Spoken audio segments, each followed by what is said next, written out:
Welcome to today's episode of Two Pigs in a Pod, a podcast for the people of Glazing by the people of Glazing.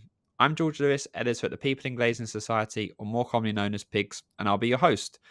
Today I'm delighted to be joined by Craig Barker. Welcome to the show, Craig. Hi, everyone. So we'll jump straight into it with the first question, as we always ask in this. So we like our guests to introduce themselves and what they do within our sector. So yeah, fire away with who you are and what you do.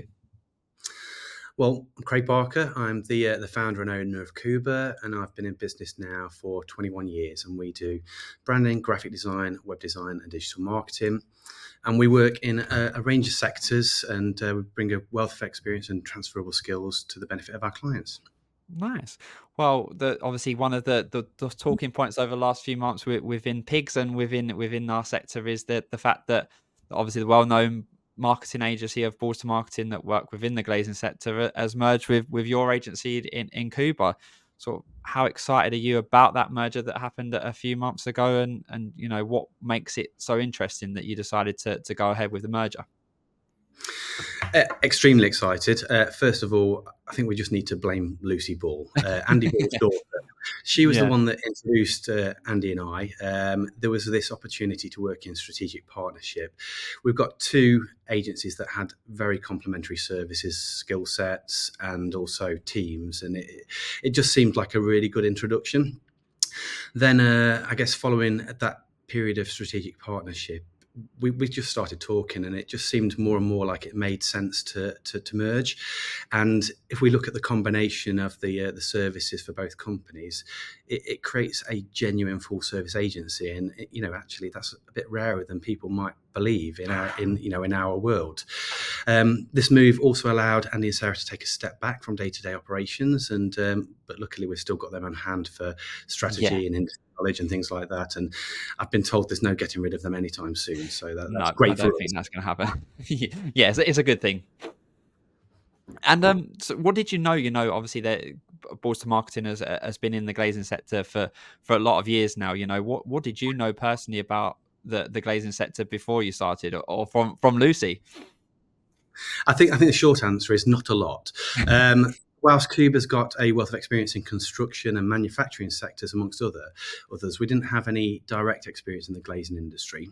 But we did learn a lot whilst we were working in strategic partnership with B2M.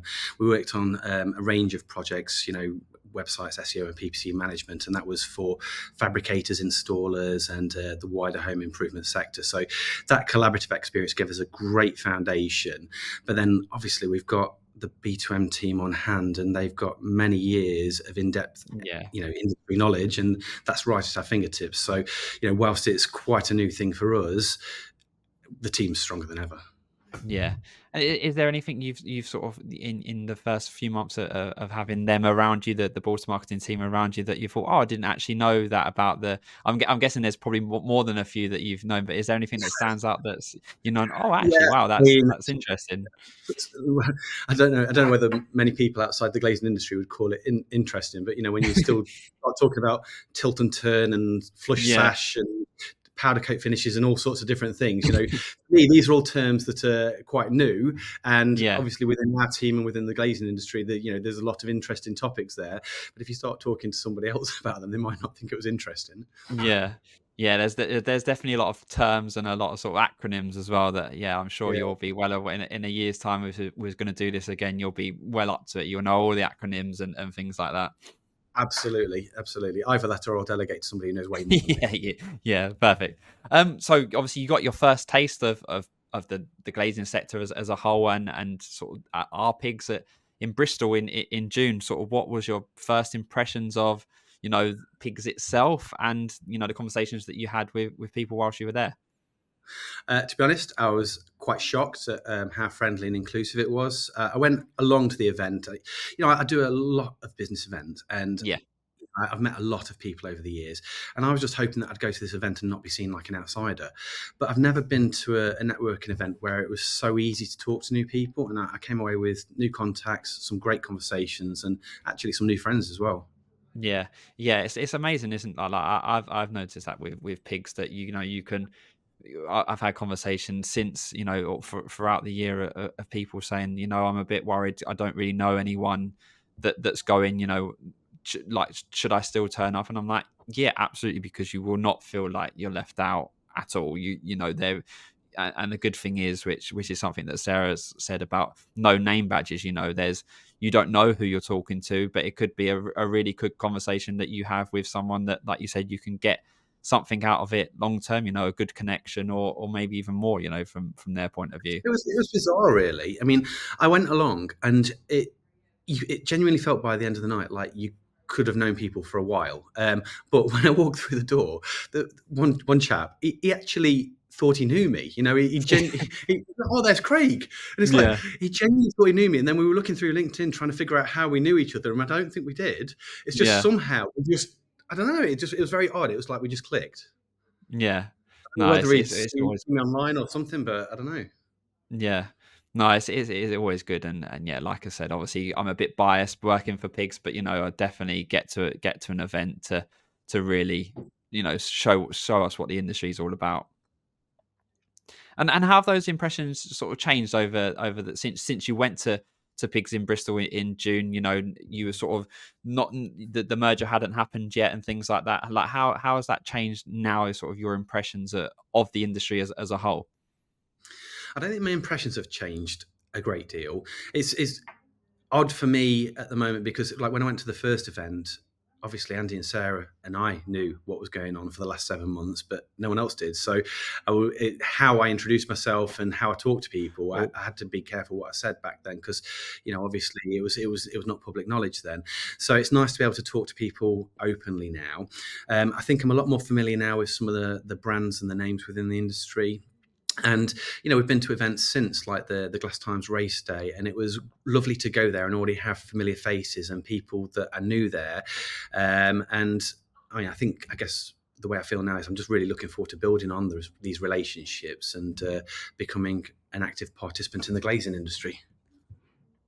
Yeah, and that leads me nicely on to the next question. What are the plans? You know, you've now got the term. I think Sarah dubbed it the super agency with Koobr and Balls2 Marketing. Like, what's the plans for the next sort of rest of this year and going into 2025? World domination. No, just kidding. That as well. But in the next few months, we've got a lot going on. We're currently merging teams, systems, and processes, but taking the best of both worlds from the two agencies. We've got a wealth of opportunities that's coming through from the increased capabilities, and that's either within the existing customer bases or the existing sectors for both companies. We're working on a unified world domination strategy as well in the next few months. Medium term, I guess, in addition to the ambitious organic growth plans that we've got, we are also, having been through, this will be our second coming together of agencies. We had an acquisition a few years ago, but then this was, this merging together of these two agencies. It's made me realise that in addition to the organic growth, we can catapult the business forward by finding other complementary agencies. So if we can find another agency, maybe in 2 or 3 years' time, that has complementary skills, maybe they're looking for a way to exit, or maybe they're looking to join forces to become something stronger, then that's definitely on our agenda. Yeah. And then longer term, we're developing the senior leadership team, so that I think my ambition really is for them one day to become shareholders and for them to carry the relay baton forward so that it goes long into the future. So Nice. Yeah, nice. Sounds exciting like, stuff, yeah, really. some exciting plans, yeah, for sort of short term and long term. Mm. And what, Guy, and talking about yourself and your role, obviously you're the leader of the pack. So what would you say is your favorite part of the job? Is there something that you love doing, or what was doing before you've had to take over more responsibility? Is there stuff that stands out in terms of what your favorite things are to do? I think before I answer that, I think yes. Whilst I am leading this, I've got Katie, my co-director, and quite frankly, sometimes we say it's almost like we're yin and yang, two sides of the same coin. She brings stuff to the table that I don't, and her strengths and my weaknesses and things like that. So it's very much a combined effort with leading the organisation. And then we've got our senior leadership team as well that, quite frankly, we couldn't do it without them as well. But in terms of my job, I guess the favourite part of my job it's actually one of our core values as well, which is to make a positive difference. And by that, we mean to our customers, our team, and the wider community. But personally, I like to see people flourish, and I like to feel like we've played a part in that. It's priceless. Yeah. Um, I guess in terms of the least favourite part of my job, I mean, not only is it a boring part of my job, it's actually boring to talk about as well. So apologies in advance. But I think the least favourite part of my job is admin. I'm a firm believer that nobody can be good at everything, and whilst I can do Yeah. admin, I'm sure many of our team would say I should stay away from it because it's not my forte. And I think it's better for me to delegate that kind of thing where possible. But luckily, Yeah. I've got a great support team. Nice. And yeah, away from Koobr and Balls2 Marketing, as people will see if they're connected with you on LinkedIn, you do a lot sort of in the local area with local initiatives in Derby and the East Midlands. Can you explain some of those that you do and sort of why it's important for you on a personal basis to get involved? Yeah, of course. I mean, I think to give you like a handful of the kind of things that I do, I mean, I've been trustees of charities like there's one called Family Support Derbyshire. I was a trustee of Me and D charity, and they help families that have got life limiting circumstances to make memories. I founded a not for profit organisation to help bring Derbyshire's business together to share business excellence, a sport network to help people thrive. They're just a few of the things that I've done. But I think this all forms part of that positive difference things that I was talking about. Yeah. And I know that that kind of ethos aligns very much with Andy and Sarah's values as well. I mean, they've also been very much involved with lots of things to do with charities or the local communities over the years. I mean, most recently, climbing to the top of Mount Kilimanjaro, crazy fools, Yeah, But just a small you know, matter of. I know, phenomenal, right? But I think for personal reasons, and this is this is not business related, but I want to inspire and motivate my kids. I want them to feel that my actions have somehow made them want to do something as well, made them want to do more. And I also feel that business owners, as business owners, we have a responsibility to shape the future a bit in a positive way and leave the world in a better place than we found it. I guess when you talk about creating a legacy, I think of it as being more than it's greater than one person. It's what have you sparked in other people that sparked in other people, and that chain reaction that you cause. And it might be that something that we do as business owners or as a business, it could create change that we couldn't have foreseen, and that for me is really exciting. Yeah. And is there anything that you take from both on a personal basis to family life, or on a professional basis to Koobr and Balls2 Marketing, that you take from these initiatives? They're obviously more public facing than Koobr and Balls2 Marketing. Is there anything sort of skills or things you take back to the office or home life to really use examples that you've used elsewhere? I think from day one of our business, it's always been about relationship building. So, I think within the first 6 months of business, I started going to networking events, and some of our longest standing customers have been with us since 2003 when we started the business. So, to see that go on from all those times, it's phenomenal. So, whether it be a not for profit I'm involved in, whether it be a business networking organisation, or now a glazing industry event, if we can build up long term relationships that are built on genuine trust, then that's going to last a lifetime. And then we bring that into the team as well. So even if we're talking about appraisals, one-to-ones, team nights out, whether there's alcohol involved or not, we want genuine relationships there. We want a really strong team that will just go out of the way to help each other and our customers. If we've got an Yeah. amazing team there as well, then the business is going to be fantastic. Yeah, and I think it goes without saying with what you just said. But do you think that the networking events that you go to, like you said, you do go to a few of them, that face to face is really important for you personally? Yeah, I mean, whilst as a company, we've always had to be at the forefront of technology. I think that as an individual, I feel that sometimes, if we keep the tradition there as well, and I'm talking a handshake and a hug, actually going to see people and talk to them. Yeah, we've got a video call right now, and that's Yeah, brilliant. We don't get the same kind of interaction, the same kind of gestures as if you and I were around a table right now. yeah, And I think that whilst technology's got its place and we use video meetings on a daily basis, we also like to make sure that we've got those in-person meetings, that we go and shake hands with people, that we go for site tours, that we have sit downs with a company sales team and talk to them about their processes, find out about their pain points, how we can help them. We don't want it to be, a relationship where an external supplier. We want it to be a relationship where we are a genuine part of their team, Yeah. trusted, integral. It's a two-way relationship. It's about give and take, and that, I think, you can't get when all you're doing is sending emails or having video calls. Yeah, definitely.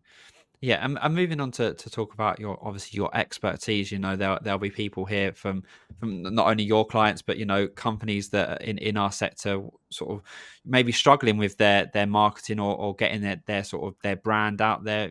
Going into we're heading towards the end of the year now, and sort of maybe a refresh for 2025. Is there sort of one or a couple of bits of sort of marketing tips you can give, just general to the masses, that you think that would be a good thing to add to their arsenal for 2025? Absolutely. I mean, I think that if we're talking about regular tips for people who are not sure what to do with their marketing, then, if you start to have a look at our blogs, our e-shots and our socials for both Koobr and B2M over the coming months, there'll be an absolute wealth of information available to help you. And actually, sometimes we'll do an unusual article where we might tell you about the top tips you can get from Star Wars or something like that. So, we try and make it ways that people can engage with it, and some interesting engaging information as well. But I think if I could give you just one tip, and this is considering the uncertain times we've had over the last few years. And if you then think about, how much uncertainty something like the recent budget caused, or the famous Liz Truss budget, there's something like that. I think my advice would be to keep investing in marketing even during uncertain times. After 21 years of business, the one thing that I know for certain is that the businesses that thrive for the long term, and the ones that come out of the uncertain times stronger, are the ones that invest wisely. And that is the caveat: invest wisely in their marketing activities during that period of time. The ones that pull back because they're scared, the ones that think, well, we'll hold back and then invest in it when we come out the other side, they're the ones that come out the other side weaker or not at all. We want to see companies thrive. So I'd say that would be more one big tip, is don't put your foot off the gas when things get tough. Nice, yeah. And to end sort of the main part of the podcast, you've been in the industry a while now. You've how if you had to describe it in 3 words in the short, I'm sure this will probably change if we, like I said, if we'd done it in a year's time, it'd be completely different. But in those short space of time, is there 3 words that you can say to describe our industry so far? Absolutely. I've got 3, but the last one comes with a caveat. So I would say friendly, vibrant, and innovative. And I would just say, obviously, there's still 1 or 2 businesses out there that's not quite as fast at moving with the times as others. But I think for the large majority of the businesses that we deal with, there's an awful lot of innovation, an awful lot of forward thinking. And that's really inspiring. And I think that, while some move slower than others, they are still moving with the times. Yeah. Has it surprised you how innovative we are? There's always stuff going on. There's always people that are doing new products and all sorts of new things. Yeah, absolutely. I mean, I think that, as a company and a person that wasn't previously involved in the glazing industry, you buy a new house, or you get some new windows or doors fitted on your house, and you put very little thought into what goes into it, or why one product is superior to the other, or any kind of environmental impacts, or all sorts of things like that. You don't put any thought into whatsoever. But then to hear that companies are constantly looking for ways to improve standards from an environmental point of view, values. We're dealing with a lot of customers that's looking at how we can make timber more sustainable. We've got customers that use UPVC and aluminium and all that kind of thing, and then we're inventing new products with with bifold doors and all that kind of thing. So it's like you see all this innovation on all this range of products, some from traditional backgrounds, whether it be to new paint coatings or whatever. There's just like so much going on all the time. Yeah, whole new world, isn't it? Open your eyes, isn't it? When I first started, it's just like, wow, there's so much more than you think it is. I just think though that if I ever want to send my wife to sleep, I can just talk about some of this stuff to her. Someone on here will definitely listen though. They'll be like, "Yes, well, I know. Give me some more. Give me some more detail."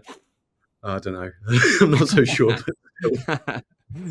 Well, thanks, Greg. We're going to move on to our quick fire question round. If you've seen our previous episode, we like to get to know guests on a more sort of personal basis. So we don't give people time to prepare for this, but they're really very simple questions, and it's just first thing that comes to your head. So I'll Should I start be off with Should I be very yeah, afraid? So first one is easy. Do you prefer talk? We sort of done this in the first part, but do you prefer talking over email or by phone? Phone, definitely. What's your favorite thing to do outside of work? I've got loads, but I'd probably say go to the gym. Nice. What's your favorite TV show or movie? Movie, Carlito's Way with Al Pacino, and TV show, probably Mad Men. Nice. That's good. Good couple of there. Who's your hero? Oh gosh, hero. You mean apart from my wife? She'll kill me for saying that. Hero. There's like film heroes, like probably The Rock or Chris Hemsworth. Heroes in the world, business wise, probably somebody like Richard Branson. I know I'm supposed to be quick fire, but I've got so many heroes. That's Like right. that. Yeah. Nice. What's the first ever music gig that you ever attended? First ever, probably Robbie Williams. Okay. And the latest one? Taylor Swift. Nice. I will put a caveat on that though. I've got two daughters. One I took to Foo Fighters, and one I took to Taylor Swift. So I've got a little bit of call in there, but I am a proper Swiftie now. I've been completely converted. Yeah. And lastly, if going back to the movies, who would you like to play you if there was a movie ever made about Craig? Who would you'd like to play you, and who would play you? Leonardo DiCaprio. In an ideal world, you want somebody like Thor, like Chris Hemsworth to play you. You think, oh yeah, he looks amazing. But then in reality, I think that Leonardo DiCaprio nowadays looks a bit more of a wreck. So that's probably more realistic. Nice. Both quality actors though. Yeah, exactly. Yeah. Thanks for that, Craig. So for the last part of the podcast, we like to let our guests give a shout out to anyone it may be. You've already given a few of your wife in there already, but if there's anyone you'd like to give a shout out to, fire away. Absolutely. So I think my biggest shout out's got to be to the team. So it's not necessarily naming all of them because there's quite a lot of them nowadays, but our new combined super team. I think if we think about what's happened over the last 7 months, this could have been a period of uncertainty. Normally when you talk about mergers and things like that, people are worried about their jobs. People are worried about where they're going to fit in the pecking order, whether the new leadership team is going to be something they're going to gel with. But during that period of uncertainty, they've gelled into a really strong combined team. The culture and the attitude of that combined team is unshakable. And quite frankly, without them, we couldn't deliver the outstanding work that we do. And actually, without them, we're nothing. I think, I'm genuinely looking forward to achieving great things with each and every one of them. And I'm genuinely grateful for them as well. So well done, Team Koobr B2M. Yeah. Here's to the future. Absolutely, and it's very exciting. I'm looking forward to it. Yeah. Well, thanks very much, Craig, for joining us on 2 Picks today. It's really interesting to see, about your previous to Balls2 Marketing, but how the future looks for the super agency. Absolutely. Thank you very much. No problem at all. Well, that's it for today. So I hope you can join us for another episode soon. You can find Craig's episode and all of our others on our website, www.peopleinglazing.co.uk, on our YouTube channel, or wherever you get your podcasts from. So once again, thanks to Craig for joining us, and I'll see you again soon.